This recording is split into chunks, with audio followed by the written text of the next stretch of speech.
Allez, c'est parti. Petit challenge, on va essayer de faire la vidéo la plus rapide de cette formation.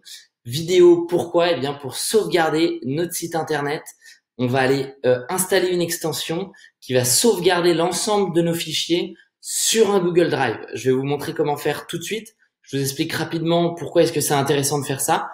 Même si ça arrive très peu, qu'on perde notre site, c'est possible qu'un jour, on fasse une fausse manip. C'est-à-dire qu'on se dise, ok, techniquement, j'ai vu un tuto, ça me dit d'aller là, de faire ci, de faire ça, et en fait de perdre des données qui sont précieuses. Donc si jamais un jour on se retrouve avec notre site qui est, malgré tous les efforts qu'on a fait, piraté, une fausse manip, bref, qu'on perd le contenu de notre site et qu'on se dit il va falloir tout recommencer depuis zéro, c'est trop compliqué, je peux vous dire, ça m'est déjà arrivé, et il vaut mieux prévenir ces cas-là.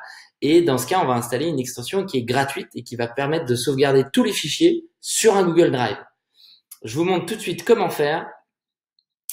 On va aller installer une extension qui s'appelle Updrive Plus, toujours avec un accent exceptionnel. Hop, une super extension de sauvegarde de notre site qui est bien connue par ceux qui utilisent souvent WordPress.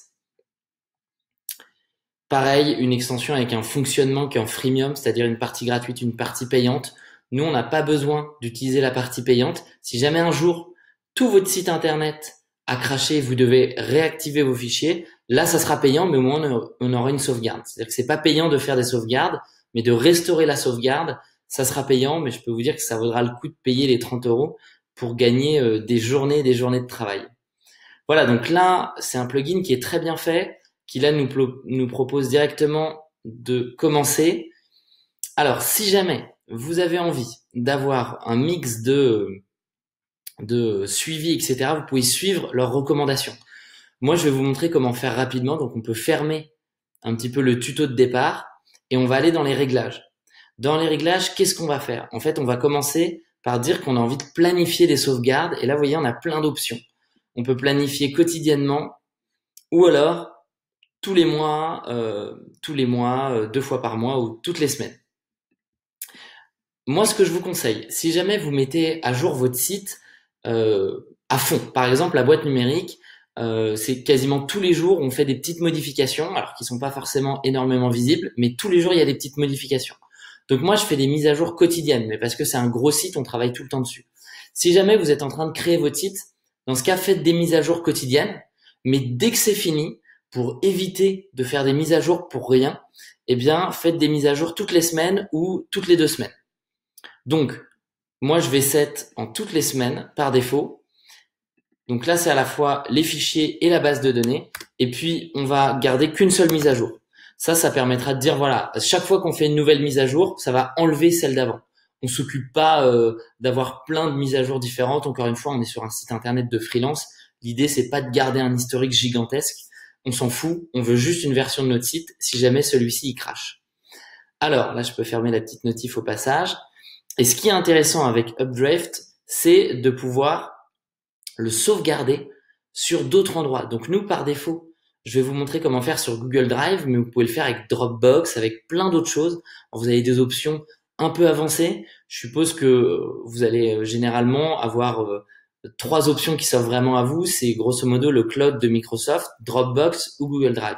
Je vous conseille de faire avec Google Drive parce que Google Drive, c'est un super outil.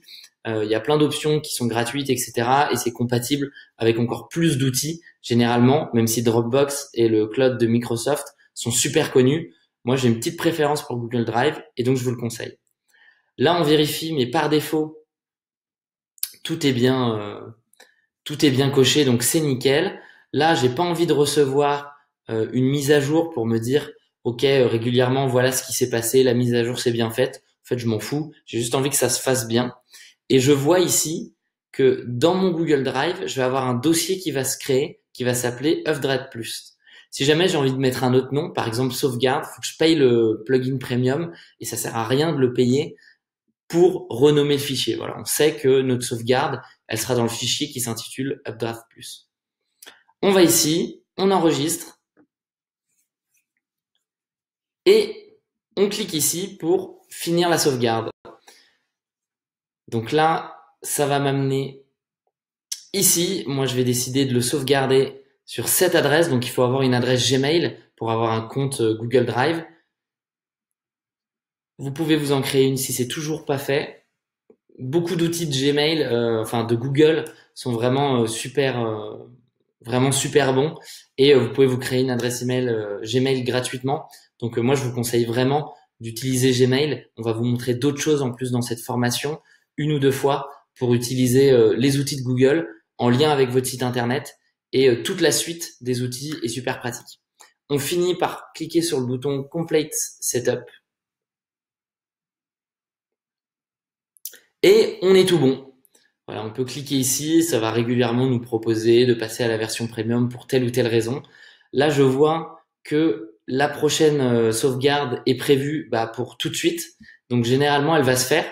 Vous pouvez revenir ici dans Réglages, sauvegarde, Updraft Plus dans votre menu. Et toujours avec un accent, je me dis complètement terrible. Mais vous revenez ici et puis vous allez voir régulièrement si la mise à jour s'est bien faite, à la fois des fichiers, plutôt la sauvegarde que la mise à jour, à la fois des fichiers de la base de données. Si vous voulez le lancer au début et voir si ça se fait bien, vous cliquez sur sauvegarder. Vous regardez par défaut, tout est bien coché. Tac. Donc là, on clique pas parce que ça veut dire que sinon, c'est à nous de dire qu'il faut supprimer cette sauvegarde. Moi, j'ai envie que cette sauvegarde, elle soit supprimée la prochaine fois qu'une sauvegarde se fait. Encore une fois, pour pas en garder plein et pour pas surcharger tout simplement notre fichier Google, notre Google Drive, qui a un stockage gratuit qui est limité. Alors, j'ai lancé ça, mais du coup, ça va peut-être faire échouer mon challenge de faire une vidéo rapide. En tout cas, on va faire attention à ce que ça charge bien. Si c'est trop long, je couperai. Là, je vois que c'est en train de sauvegarder mes extensions. Voilà, encore une fois, là, on est dans l'optimisation de son site WordPress. Il faut pas paniquer, il faut pas se dire si j'ai pas de sauvegarde tout de suite, c'est la panique. C'est quelque chose qui sera pratique éventuellement plus tard. Je ne le souhaite pas, mais avoir une sauvegarde, c'est vraiment quelque chose d'indispensable. Le jour où il y a un pépin, ça permet d'aller plus vite. Ok, on commence à être pas mal. Fichier 1 sur 5, 2 sur 5. Je vais regarder là si ça se termine à la fin. Je vais vous montrer comment ça apparaît si jamais il y a quelque chose d'autre qui arrive. Alors je couperai la vidéo et puis je vous dirai à la prochaine. La sauvegarde est terminée, ça nous confirme, au top.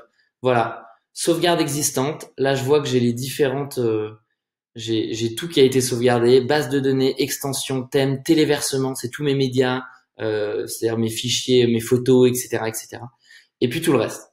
Voilà, c'est tout pour la sauvegarde. Vous avez que ça à faire. Votre site est sauvegardé et on est tout bon.